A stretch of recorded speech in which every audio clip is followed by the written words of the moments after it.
not that I don't feel bad for Durk, because I do get it. It is kind of a fucked up situation that this is happening. Don't get it wrong. But at some point, I do have to look at Durk like, nigga, what the fuck is he doing?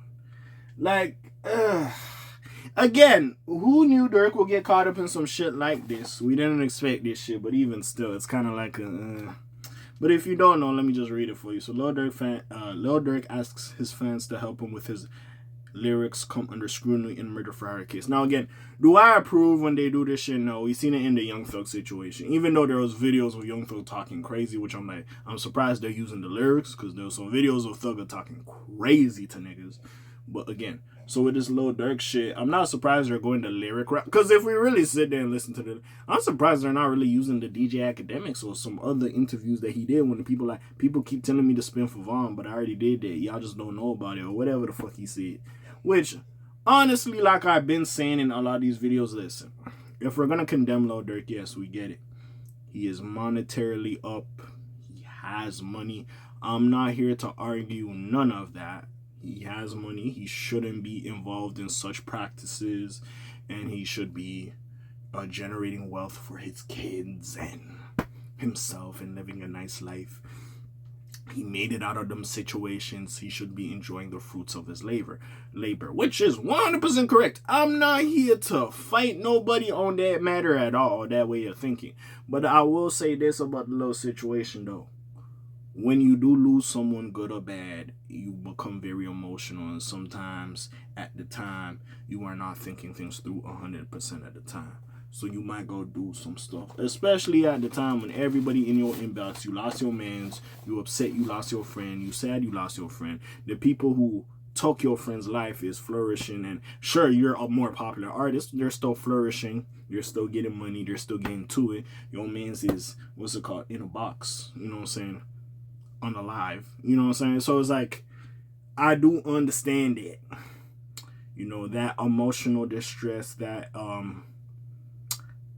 feeling. Now I don't know where the fuck y'all become killer drones and trying to come do some shit to people, but like, as much of the time, this is always a thing on Joe Budden's thing where it's like, yo, we can't keep saying people can't keep coining the, yo, I'm a product of my environment. Not to say that we should give them a pass, but yes, a certain way of thinking because you grew up somewhere, yes, you do have to take that into consideration. Bro, in suburbia, they ain't telling them motherfuckers to go spin and go take a motherfucker life, no. But like, yeah, when you grow up in some of these environments and you lose your friends, yes, you might go spin to get vengeance because your man's died. It's not the most productive and positive way of thinking, but yeah, motherfuckers gonna have that perspective because you came up around that shit, you know what I'm saying?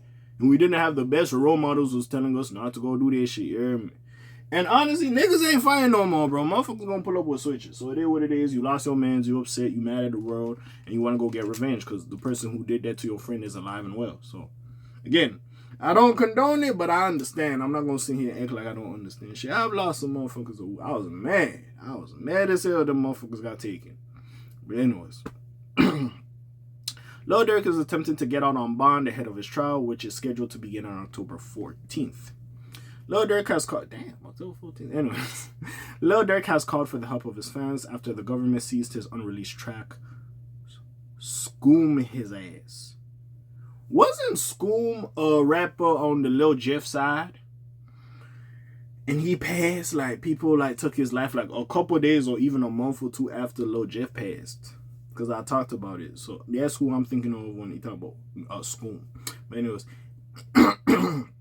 in an effort to corroborate their arguments against him getting out on bond, Durk and his legal team had suggested that the state allegedly misled the grand jury in the rapper's indictment by citing lyrics from the song Wonderful Wayne and Jackie Boy, which Durk wrote before the crime even took place. So, on Tuesday, Durk shared a video on Instagram with a statement that explains the situation. The recent developments, in my case, I guess the lawyer or whoever is on Durk's team has access to his Instagram, but anyways, in Durk's legal case have brought a harsh truth to light. The government presented false evidence to a grand jury to indict him, it reads, as caught by Complex. This is injustice. That's a violation of the very system that is supposed to protect us. Hey, listen, bro. your perspectives on the legal system or the justice system, they do get some shit wrong sometimes. Hey, listen, you see, they be fucking up. I ain't gonna act like that. They be fucking up anyways. Durk has always used music to tell stories, to express pain, to heal. I'm not gonna say that, but whatever. And yet those same lyrics are now being used against him. It continues. We refuse to stay silent as black artists continue to be criminalized for their creativity. Rap is art. In conclusion, right, the statement says, as a family, we are asking the public, the fans, and the culture to stand with us, stand for the truth, stand for fairness, stand for the voice. Several celebrities popped in the comment section to voice their support, including Meek Mill and Rollo. Other fans shared messages as well. They already did Melly dirty. Let's not even tell you, yo, that YNW Melly, Jesus.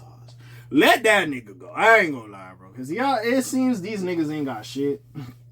Let that nigga go. At least with the TK thing, alright, cool. Yeah, TK was on some fuck shit. But like, yeah, that nigga Melly, you at this point, you might as well let this nigga go. I ain't gonna lie. I want to see what happened. If Melly get out, I want to see what happened.